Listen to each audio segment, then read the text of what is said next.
The ruins still smoked when Nicole Ward walked through them. Brighton Station had been a mining colony. 8,000 people lived here just 3 days ago. They dug metals from Titan VII's frozen ground and sent them back to Earth. Families made homes in the metal domes. Children went to school. People fell in love, had arguments, ate dinner together. Normal life, far from Earth but still human. Now there was nothing but twisted metal and ash. Nicole's boots crunched on the frozen debris. Her breath made clouds in the thin atmosphere.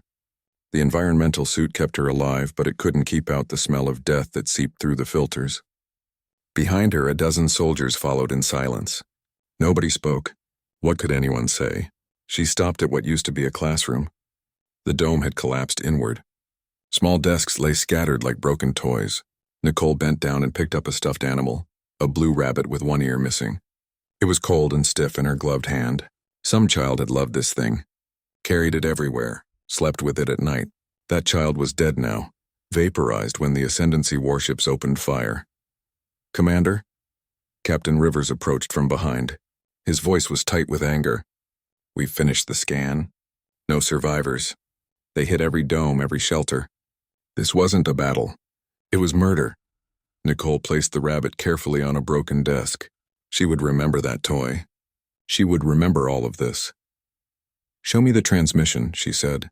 Rivers pulled up a hologram from his wrist device. Emperor Drask's face appeared, scaled and proud. The Ascendancy ruler looked like a lizard that had learned to walk upright and wear a crown. His yellow eyes gleamed with satisfaction. "Humans of Earth," the recording said. "You see what happens when lesser species forget their place. Brighton Station refused to pay tribute to the Ascendancy. This is the price of defiance. Your people are soft. You play at civilization, but you know nothing of true power. This is mercy. Next time we will not be so gentle." The transmission ended. Drask's smug face faded away. Rivers slammed his fist against a broken wall. "Mercy? He calls this mercy? Commander, our fleet is ready. We can reach his homeworld in 2 days. We have enough firepower to turn Ascendus Prime into glass. Give the order." Nicole didn't answer. She walked further into the ruins, stepping over cables and shattered equipment. Her mind was working, calculating, planning. She could hear Rivers following her, waiting for a response. "Admiral Hayes is demanding we strike back immediately," Rivers continued. "Every ship captain in the fleet wants blood. The Senate will support full retaliation. We can end the Ascendancy Empire in a week." Nicole stopped at the edge of a crater. A weapons strike had hit here directly. The hole went down 50 meters into the frozen moon's surface. Nothing remained of whoever had been here. Not even ash. "Get me a secure channel," Nicole said quietly. "I want to speak directly to Emperor Drask." Rivers stared at her. "What?" "Commander, we don't negotiate with—" "I'm not negotiating." Nicole turned to face him. Her eyes were cold and calm. "I'm giving him a chance." "A chance?" "He killed 8,000 civilians." "I know exactly what he did, Captain. That's why I'm giving him 48 hours. Rivers looked confused. 48 hours for what? To beg. Nicole walked past him toward the landing shuttle. "Open the channel. Make sure every Ascendancy ship in this sector can hear it." 10 minutes later, Nicole sat in the shuttle's communication chair. The channel was open and broadcasting. Somewhere in space, Emperor Drask would receive this message. So would his commanders, his advisors, his entire military network. Nicole looked directly into the camera. "Emperor Drask, I am Commander Nicole Ward of the Human Defense Fleet. I have seen what you did to Brighton Station. I understand you wanted to show us your power. You wanted us to fear you. You wanted us to know our place." She paused. "Message received." Her voice remained calm, almost gentle. "You now have 48 hours to come before me and beg for your people's lives. I will be waiting at Outpost Meridian. Come alone or bring your armies. It doesn't matter. In 48 hours, if you have not appeared and begged on your knees, we begin Operation Reckoning." Nicole leaned forward slightly. "You think you showed us power. You think you taught us fear. You have no idea what you've actually done. You've given us permission. Every rule we follow, every law of war we respect, every bit of mercy we show to our enemies. You just freed us from all of it." Her voice dropped lower. "We are very good at following rules, Emperor. We are even better at breaking them when someone hurts our families. You have 48 hours to learn the difference between power and what humans become when you take away the people we love. I suggest you use that time wisely." She ended the transmission. Rivers stood behind her chair. Commander, what is Operation Reckoning? Nicole removed her communication headset. Right now? It's nothing. Just a name I invented 30 seconds ago. But you told him. I told him what he needed to hear. Now we wait. And if he doesn't come? If he ignores you? Nicole looked out the shuttle window at the ruins of Brighton Station. 8,000 people. Fathers and mothers. Sons and daughters. Friends and lovers. All dead because one alien emperor wanted to prove how strong he was. Then we make Operation Reckoning real, she said. And we teach the galaxy what happens when you make humans angry. Rivers was quiet for a moment. Will he come? Nicole picked up the blue rabbit toy she had brought from the ruins. She turned it over in her hands. He will, she said, because right now he's curious. He's wondering if humans are really as soft as he thinks. He's wondering if I'm bluffing. His pride won't let him ignore a challenge from a species he considers weak. And when he arrives, Nicole set the toy down carefully on the console. Then his education begins. Emperor Drask watched the human's transmission 3 times before he started laughing. His throne room echoed with the sound. Advisors and generals shifted uncomfortably, unsure if they should join in. The Emperor's mood could change quickly, and laughing at the wrong moment meant death. Drask waved his clawed hand dismissively at the hologram. Beg, this creature wants me to beg. He laughed again, harder this time. Does she understand who I am? General Thorne stepped forward. He was old for an ascendancy warrior, with scars across his scaled face from 100 battles. My lord, the humans have never made empty threats before. Perhaps we should what? Drask's laughter stopped. Should we fear a species that values individual lives? That weeps over casualties? That writes laws about how to fight wars? He stood from his throne, his ceremonial armor gleaming. We have crushed 17 civilizations, General. 17 empires that thought themselves strong. What makes humans special? Thorne chose his words carefully. They are unpredictable, my lord. Our intelligence reports suggest. Your intelligence reports tell me they are emotional and weak. They negotiate. They compromise. They have killed more of their own kind through accidents and stupidity than we have killed in conquest. Drask walked down the steps from his throne. This Commander Ward threatens me with Operation Reckoning, a name she invented to sound frightening. There is no such operation. Another advisor spoke up, a younger officer named Kell. Perhaps that is the point, my lord. She is trying to intimidate you into negotiating. Then she has already failed. Drask looked at the frozen image of Nicole Ward on the hologram. The human female looked so small, so fragile. I will go to this meeting, not to beg but to show her what an emperor looks like before I crush her species. Thorne frowned. My lord, it could be a trap. Of course it's a trap. She wants me in one place so she can either kill me or capture me. Drask smiled, showing rows of sharp teeth. But I will bring the Imperial Guard and the 4th Fleet. Let her try to trap an emperor who arrives with 50 warships. He turned to his military staff. Prepare my personal transport. Full honor guard. I want every weapon system active. We leave in 6 hours. As the advisors hurried to obey, Drask walked to the great window of his throne room. Below him stretched the capital city of Ascendus Prime. Millions of his people lived and worked in the towers and districts. The Ascendancy Empire controlled 200 worlds. His ancestors had built this power over centuries of war and conquest. And now one human female thought she could threaten all of it with words. Drask remembered the first time he heard about humans. 20 years ago, they had appeared on the edge of ascendancy space, a young species barely out of their own solar system. They had asked politely to establish trade routes. They spoke of friendship and mutual benefit. They seemed harmless. The Ascendancy had accepted their trade agreements. Human goods were interesting, if primitive. Their art was emotional and strange. Their music was chaotic. They seemed obsessed with telling stories about themselves, always examining their own history and mistakes.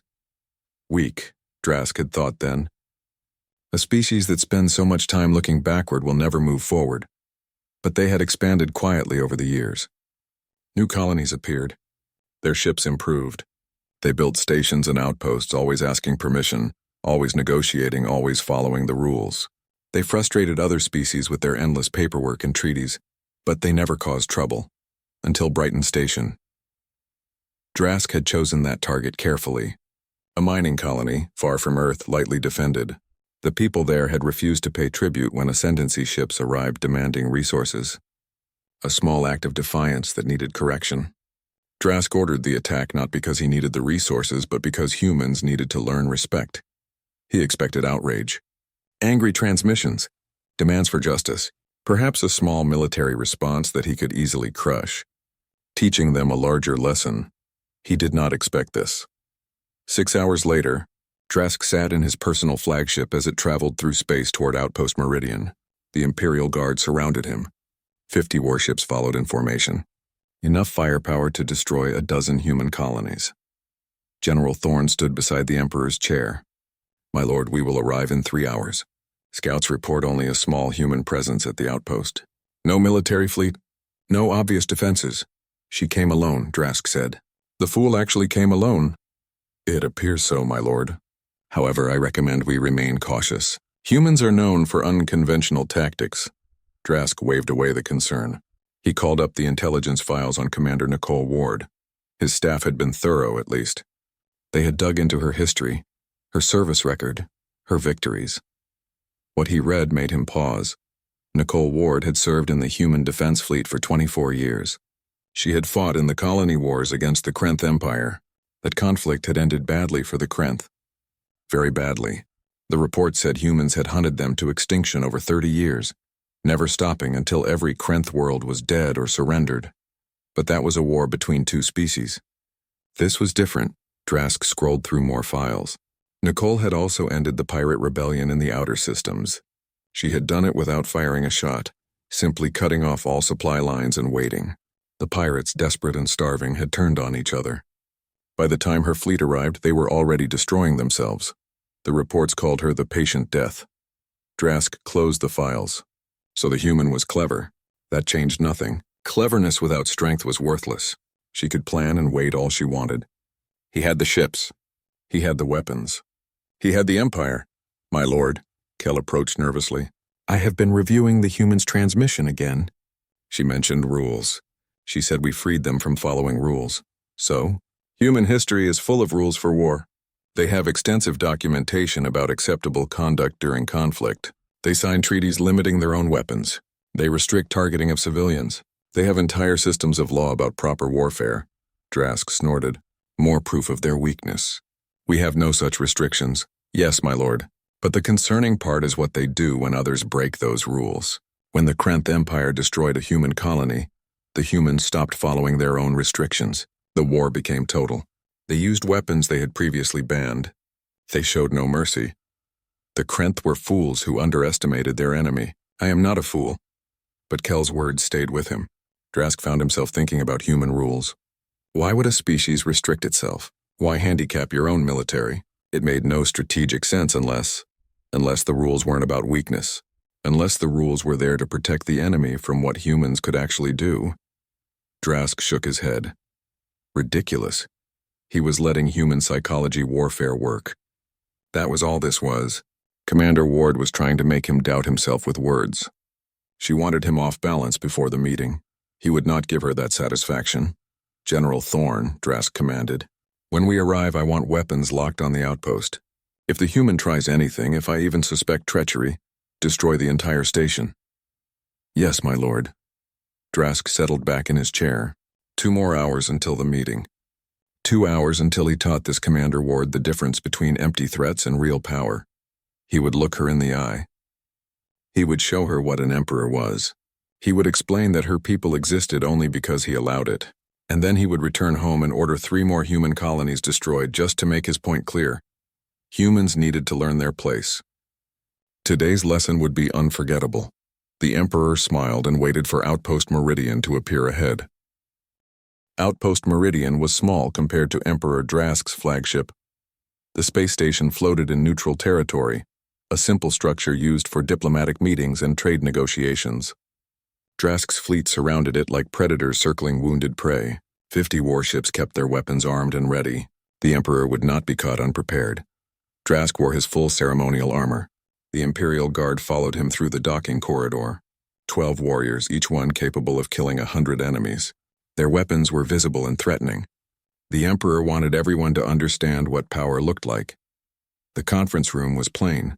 White walls, a simple table, 2 chairs. No decorations. No displays of strength.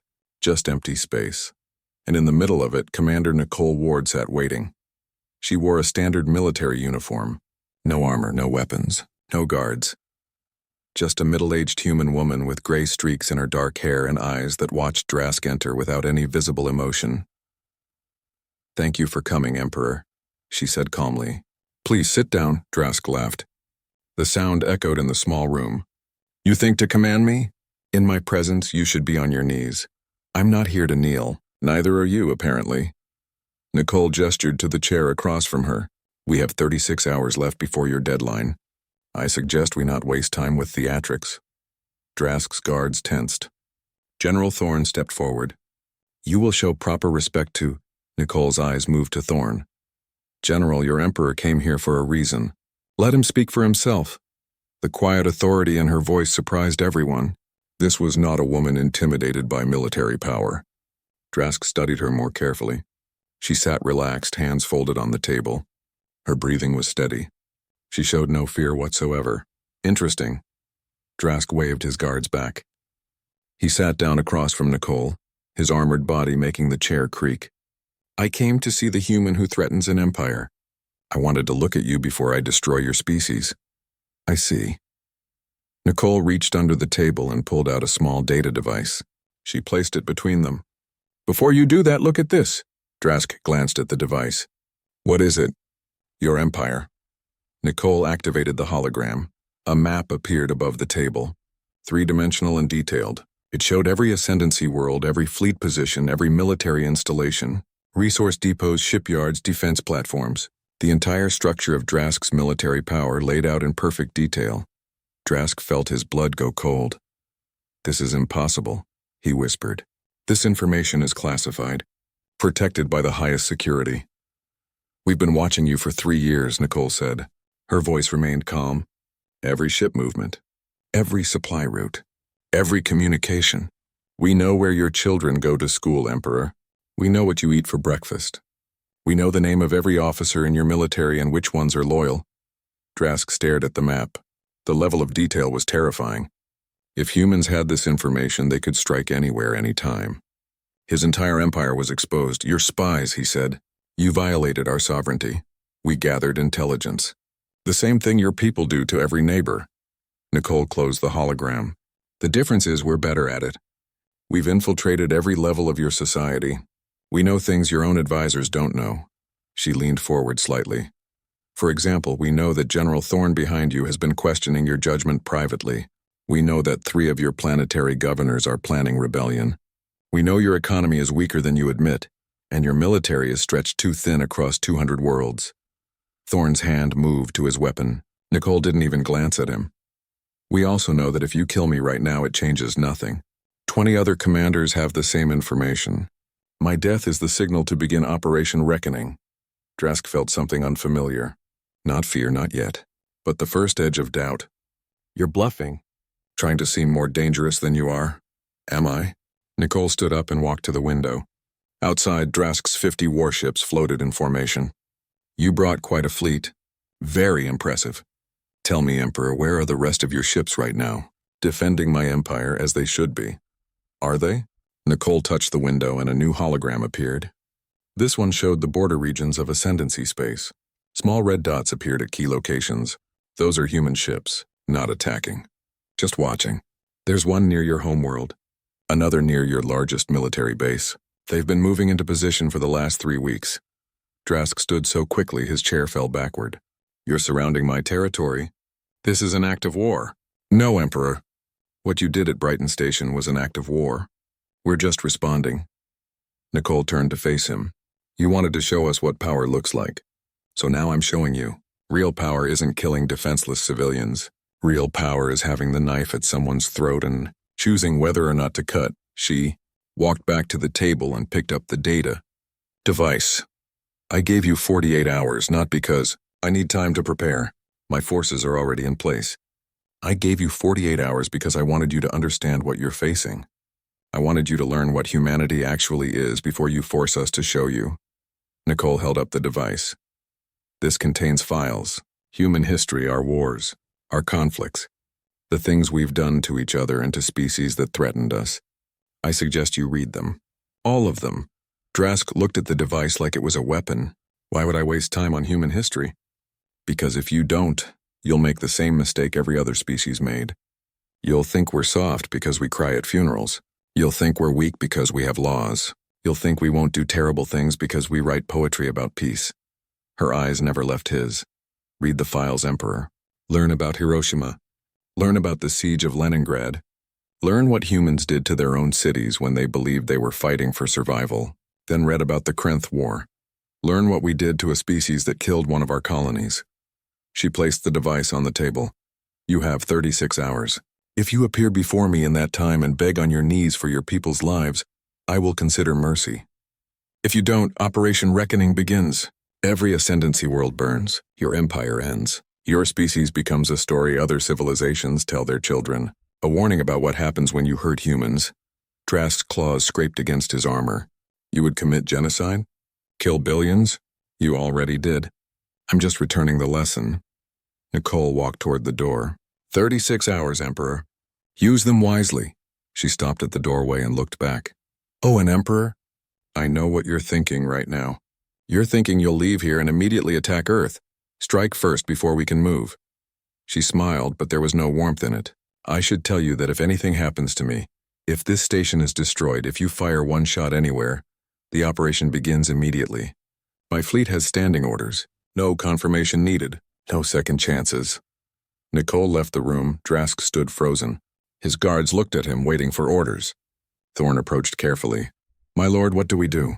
The Emperor stared at the data device on the table. Such a small thing.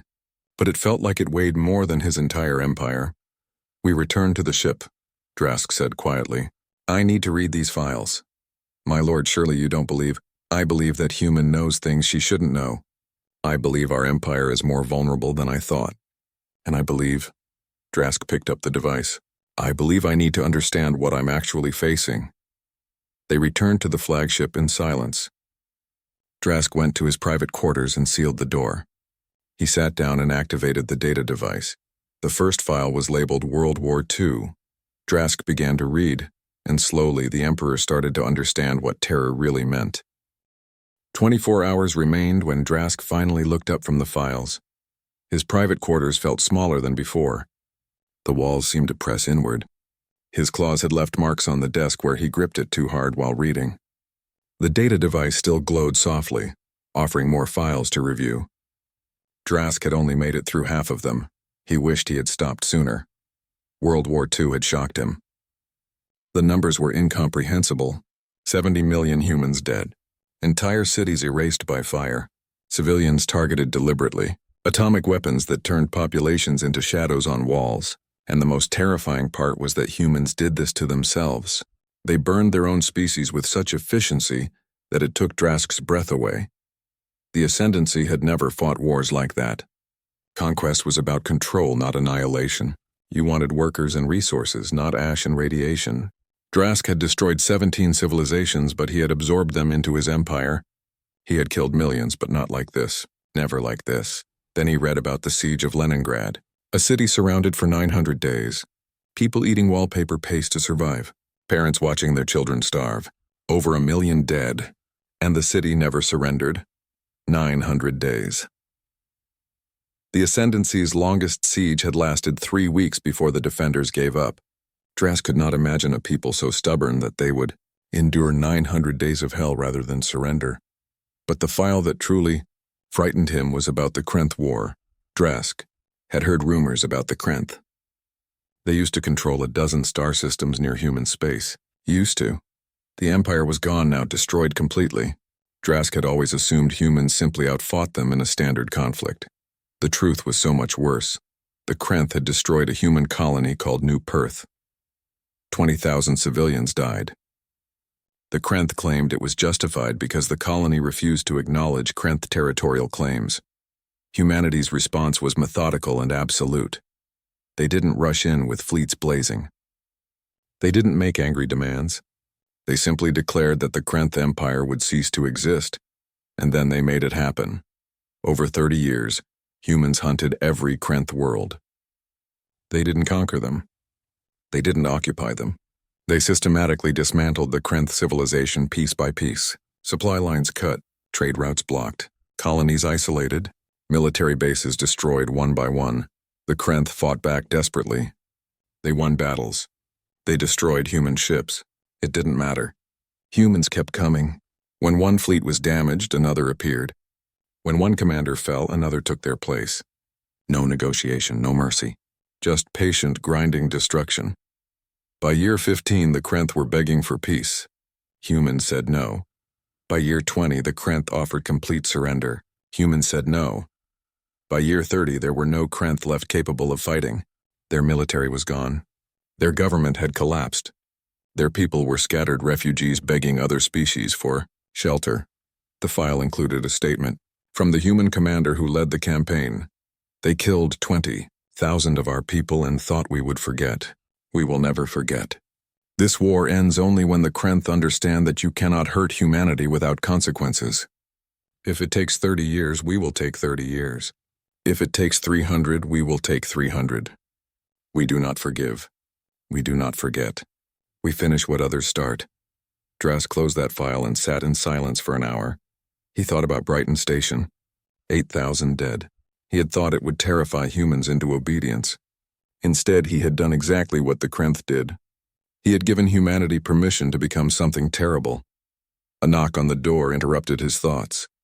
General Thorne entered without waiting for permission. "My lord, I apologize for disturbing you, but we have a situation." Drask looked at his old general. Thorne seemed nervous, which was unusual.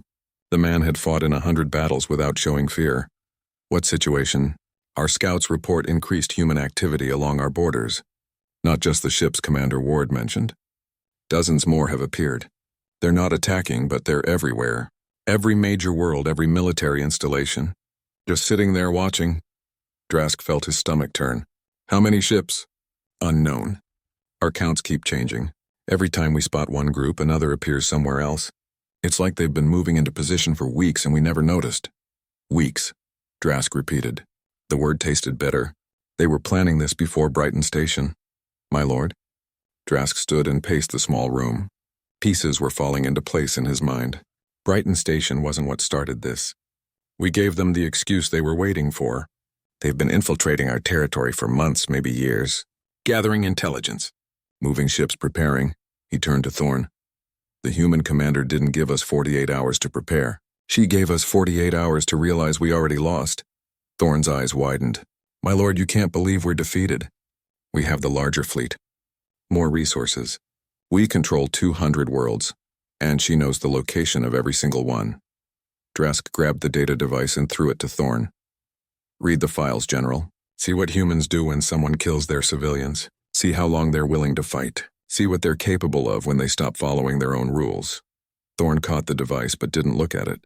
"My lord, even if their threats are real, we can still fight. We've conquered 17 civilizations. Humans are just one more species. The other civilizations fought like we expected. They followed standard military doctrine. They made logical decisions." Drask walked to the window and stared at his fleet. 50 powerful warships, a force that could destroy planets. Humans don't fight like that. They fight like prey animals backed into a corner. They fight like every battle is their last. They keep coming until either they win or they're extinct. He thought about the siege of Leningrad again. 900 days. Do you know why humans have so many rules for war, Thorne? Why they restrict themselves with laws and treaties? Because they're weak, my lord. No. Because they know what they're capable of without those rules. They've seen themselves fight total wars. They've watched their own species burn cities and kill millions. The rules aren't for their enemies. The rules are to protect their enemies from what humans become when they're truly desperate." Drask turned to face his general.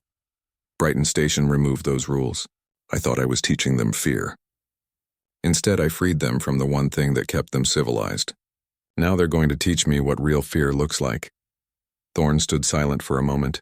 Then carefully he asked, "What do we do, my lord?" Drask looked at his reflection in the window.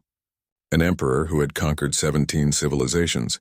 A ruler feared across 200 worlds. A leader who thought himself the strongest force in the galaxy. He looked like a fool. "How much time is left?" Drask asked quietly. 23 hours, my lord. 23 hours to decide between pride and survival. 23 hours to choose between being remembered as a conqueror or being remembered at all. Drask thought about his homeworld. Millions of his people living peaceful lives, unaware that their emperor had made a fatal mistake. He thought about his children, young and innocent. He thought about the civilians who had nothing to do with Brighton Station but would burn anyway if humans kept their promise. "Prepare my shuttle," Drask said. "I'm returning to Outpost Meridian. My lord, you cannot seriously consider—" "I'm not considering anything. I've already decided." Drask picked up his ceremonial armor's helmet. He looked at it for a long moment, then set it down. "I'm going back without the armor. Without the guards. Just me. Emperor Drask, your pride. My pride killed 8,000 humans. My pride put my entire empire at risk. My pride is worth less than the lives of my people." He looked at Thorn. "If I don't go, if I let my pride choose extinction over surrender, what kind of leader am I?" Thorn had no answer. Drask walked to the door, then paused. "Read the files, General. Understand what we're facing. And if I don't return, if somehow the humans kill me anyway, surrender immediately. Don't fight. Don't resist. Give them whatever they want. Because if you try to fight a species that endured 900 days of siege without surrendering, you'll lose everything." He left for the shuttle bay. No armor, no weapons, no Imperial Guard, just an emperor who finally understood the difference between power and survival. 6 hours remained when Emperor Drask returned to Outpost Meridian. This time he came alone. No guards, no weapons. No ceremonial armor, just simple clothing and a tired face. The shuttle docked quietly. Drask walked through empty corridors until he reached the same conference room as before. Nicole Ward sat in the same chair, unchanged. She didn't look surprised to see him early. "Emperor," she said. "Please sit." Drask sat without argument. The chair felt different this time. Less like a throne, more like the judgment seat it truly was. They looked at each other in silence for a full minute. Finally, Drask spoke. "I read your files. All of them?" "Enough." Drask's voice was hoarse. He had not slept in 30 hours. "I understand now. What you are, what you're capable of." Nicole nodded slowly. "Tell me what you learned. You don't fight like soldiers. You fight like a species that expects extinction around every corner." Drask leaned forward, his scaled hands flat on the table. "I read about your wars, the ones you fought against yourselves. 70 million dead, atomic weapons, cities burned. You did these things to your own kind. We did. Why? Why would any species be so brutal to itself?" Nicole's expression didn't change. "Because we learned early that survival isn't guaranteed. Earth almost ended us dozens of times. Ice ages, diseases, asteroids, resource shortages. Every generation of humans grew up knowing they might be the last. So we learned to survive by any means necessary." She stood and walked to the window. "We learned that half measures get you killed. That mercy to enemies who won't show mercy back is suicide. That sometimes the only way to protect your people is to become worse than whatever threatens them." Drask watched her silhouette against the stars. "The Krenth War," he said. 30 years. You hunted them to extinction for killing one colony. 20,000 people." Nicole's voice was hard. "They thought we would accept it. Submit to their territorial demands. Learn our place. Instead, we taught them what happens when you touch humanity's children. But 30 years, an entire civilization destroyed. Was it worth it?" Nicole turned to look at him. Her eyes were cold. "Every species in the galaxy learned that you don't kill human civilians without consequences. We haven't had another incident like New Perth in 40 years. So yes, Emperor, it was worth it." Drask felt something break inside him. This was not negotiation. This was not politics. This was a simple truth delivered without emotion or doubt. "You'll do the same to us," he said quietly. "Brighton Station. 8,000 dead. You'll hunt us for decades. We will." Nicole returned to her chair. "In 5 hours and 43 minutes, Operation Reckoning begins. Every Ascendancy world simultaneously. We won't invade. We won't conquer. We'll simply destroy. Orbital bombardment. Infrastructure elimination. Your military, your government, your economy. Everything that makes your empire function will be erased. You would kill billions of civilians? You already did, Emperor. Or did you think only the 8,000 at Brighton Station mattered? You destroyed families. You killed children who had never held a weapon. You erased people whose only crime was being human and being in your way." Nicole leaned back in her chair. You wanted to teach us fear through brutality, so I'm teaching you the same lesson. The difference is that we're better at it than you are." Drask felt the weight of every decision he had ever made. Every civilization he had conquered, every world he had threatened, every species he had crushed beneath his empire's power, all of it had been built on the assumption that strength meant invulnerability. He had been wrong. "What do you want from me?" he asked. "I told you beg, not for yourself. For your people. The civilians who don't know your name, the children who never voted for war, the families just trying to live their lives on 200 worlds that are about to burn. And if I beg, if I humiliate myself before you, will you stop?" Nicole was quiet for a long moment. Then she said something that made Drask's blood run cold. "I don't know." "What?" "I don't know if I'll stop," Nicole repeated. "You killed 8,000 of my people. You did it to prove a point, to show dominance, to make us submit. Every day I don't respond, more humans ask me why we're showing restraint, why we're giving you any chance at all." She stood and walked around the table until she was directly in front of Drask. "My captains want blood. My admirals want revenge. Earth wants justice. And I'm the only thing standing between your empire and total annihilation. So when you beg, Emperor, you're not just begging me. You're begging for me to have more mercy than you showed Brighton Station." Drask looked up at her. This human was smaller than him, weaker physically. Her species had no natural weapons, no armor, no claws or fangs. By every physical measure, she should not be frightening. But standing before her now, Drask understood true terror. It wasn't the threat of violence. It was the calm certainty in her eyes, the absolute knowledge that she could and would do exactly what she promised. No hesitation, no doubt, just patient, methodical destruction. "I built my empire on fear," Drask said slowly. "I thought I understood power. I was wrong." He stood and faced Nicole directly. "You want me to beg? Fine. But first tell me the truth. If I beg, if I surrender completely, will my people survive? Or are you going to destroy us anyway?" Nicole met his eyes without flinching. "If you beg, if you surrender unconditionally, if you submit to war crimes, trials, and reparations, then I will recommend mercy. Your empire ends either way. You will never rule again. But your species can survive. Your children can grow up. Your people can rebuild under new leadership. And if I refuse, if I choose to fight, then in 5 hours 200 worlds begin to die. We won't stop until the ascendancy is a memory. Your species will exist only in history books as a warning to others. You'll be the example we use to teach the galaxy what happens when you make humans angry." Drask thought about his homeworld, his children, the millions who trusted him to protect them. He thought about 17 civilizations he had conquered, about how easily he had crushed their pride and their power. Now it was his turn.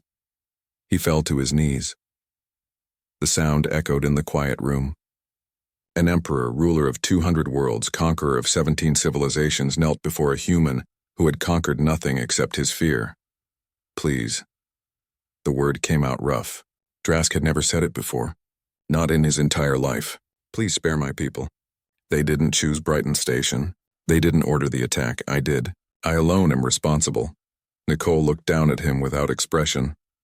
"Continue."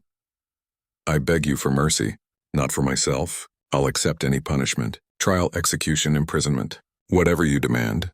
But my people, the civilians, the children, they're innocent. Please don't make them pay for my mistake."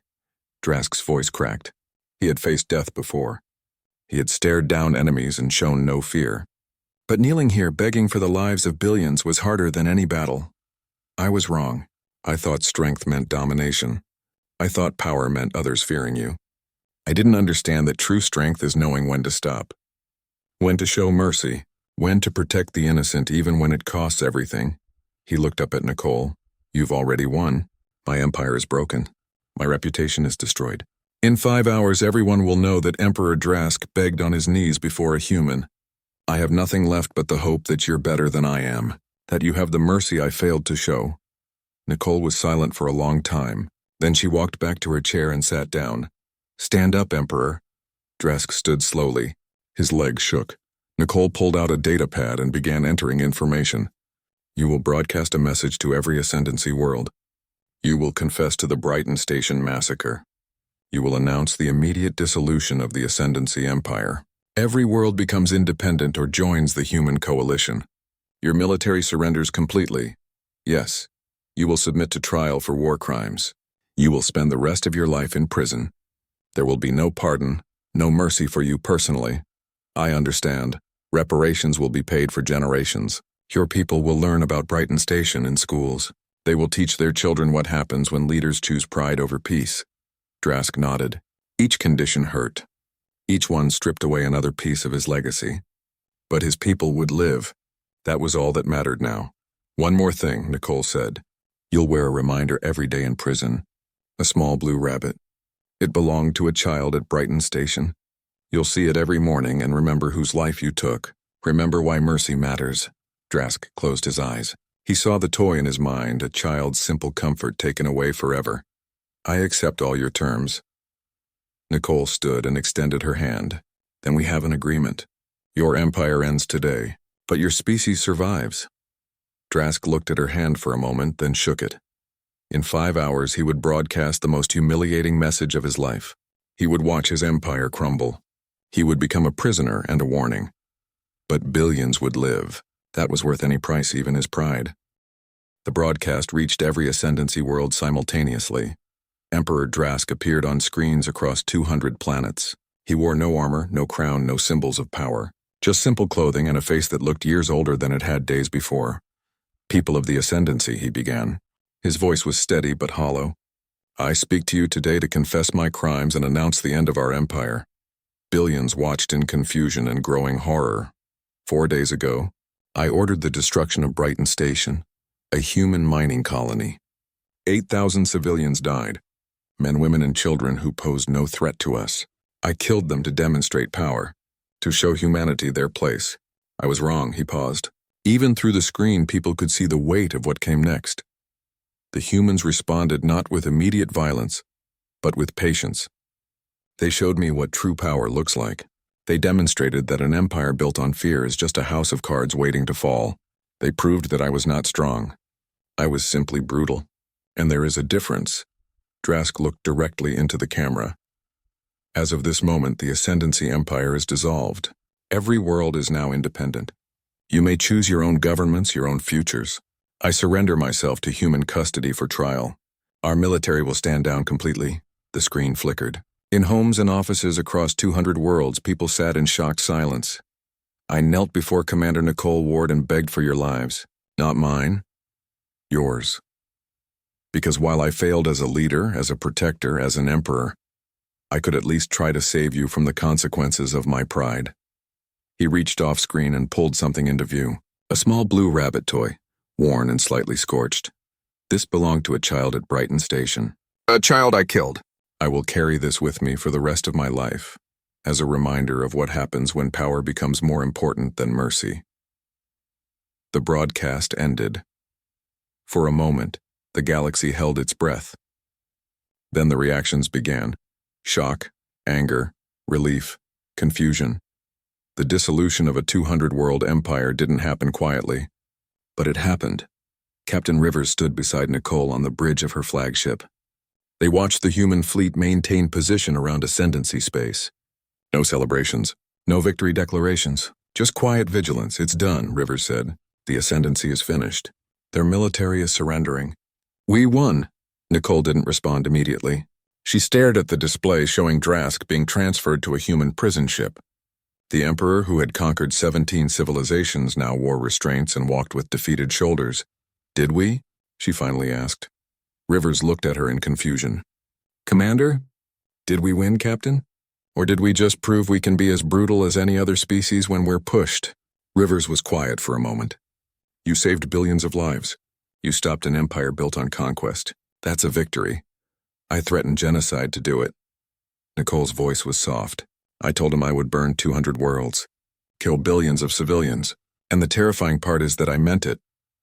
She turned to face Rivers.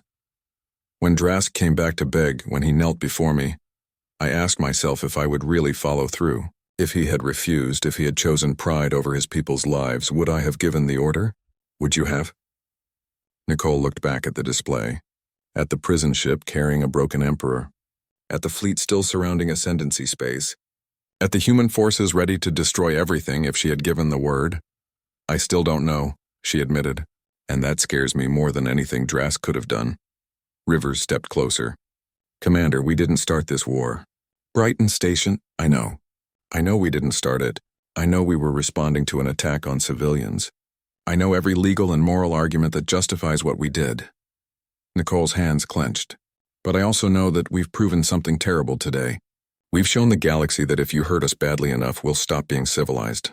We'll become exactly what we need to be to survive. Isn't that what every species does? No.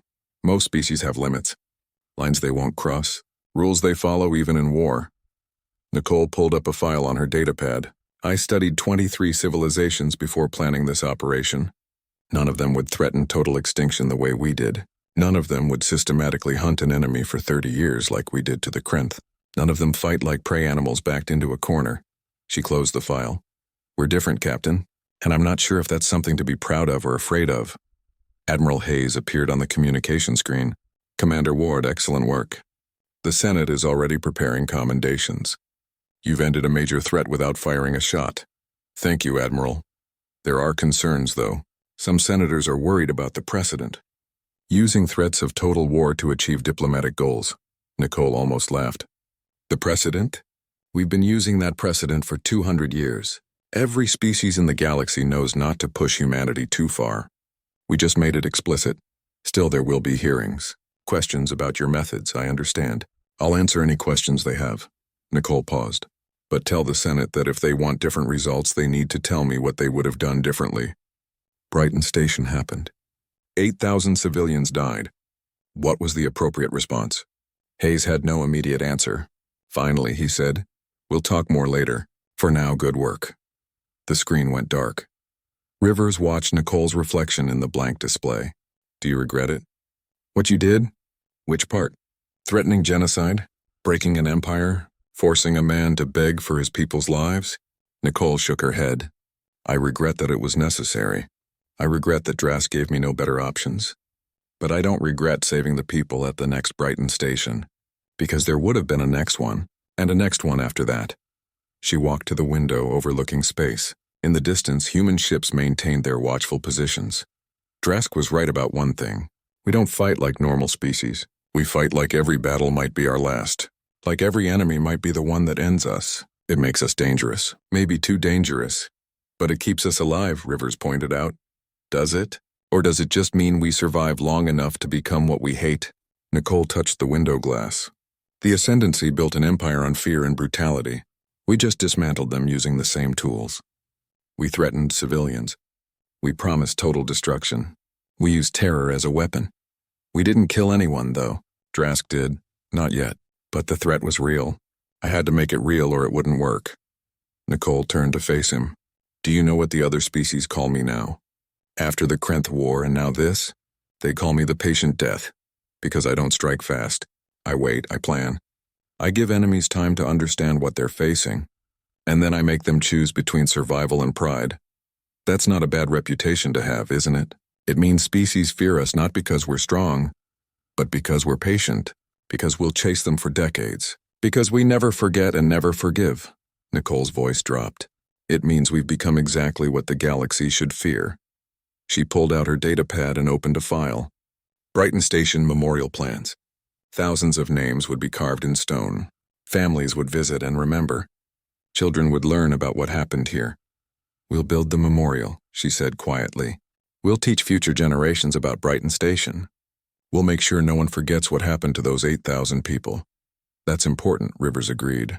But we'll also have to teach them what we did in response, how we threatened billions to avenge thousands. How we used fear as precisely as Drask used weapons. How we proved that human mercy is conditional and our patience has limits. Nicole closed the file. The galaxy learned something today, Captain.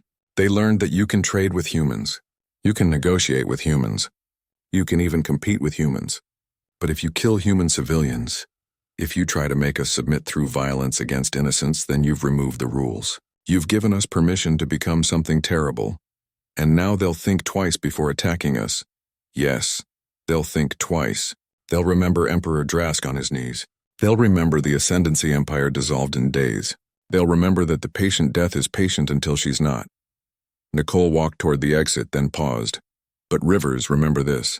The reason we have rules for war, the reason we restrict ourselves, the reason we show mercy even when it hurts, it's not weakness. It's because we've seen what we become without those rules. We've read our own history. We know what total war looks like, and we never want to fight one again. Because if we do, if we're ever pushed to actual total war against an enemy that won't stop, the galaxy will learn that Brighton Station was mercy compared to what we're truly capable of. She left the bridge. Rivers stood alone, looking at the displays showing human ships surrounding 200 worlds. Ships that had been ready to burn civilizations. Ships that would do it again if ordered. He thought about Nicole's words. About the difference between strength and brutality. About the price of survival. About what humanity had become in their journey through the stars. They had ended the Ascendancy Empire without firing a shot. They had saved billions of lives through the threat of total destruction. They had proven that patience and preparation were more powerful than sudden violence. But they had also proven that humanity's mercy had limits, that pushing them too far removed all restraints, that the rules protecting their enemies were thin and fragile things that could vanish when human families died. The galaxy had learned a lesson today. Rivers just hoped they were smart enough to remember it. Somewhere on a prison ship, Emperor Drask sat alone in a cell. He held the small blue rabbit toy in his scaled hands, a child's treasure, a reminder of innocent life taken for pride. He thought about his empire dissolved in days. He thought about his legacy, destroyed completely. He thought about spending the rest of his life in prison, teaching other species about the cost of underestimating humanity. But mostly he thought about Commander Nicole Ward's eyes when she told him she didn't know if she would have followed through. The uncertainty in her voice, the fear of what she might be capable of. That was the most terrifying thing of all. Not that humans would destroy you if you hurt them, but that they would destroy you calmly, patiently, systematically, and would question themselves about it only after your empire was ash and your people were refugees. The galaxy had avoided disaster today.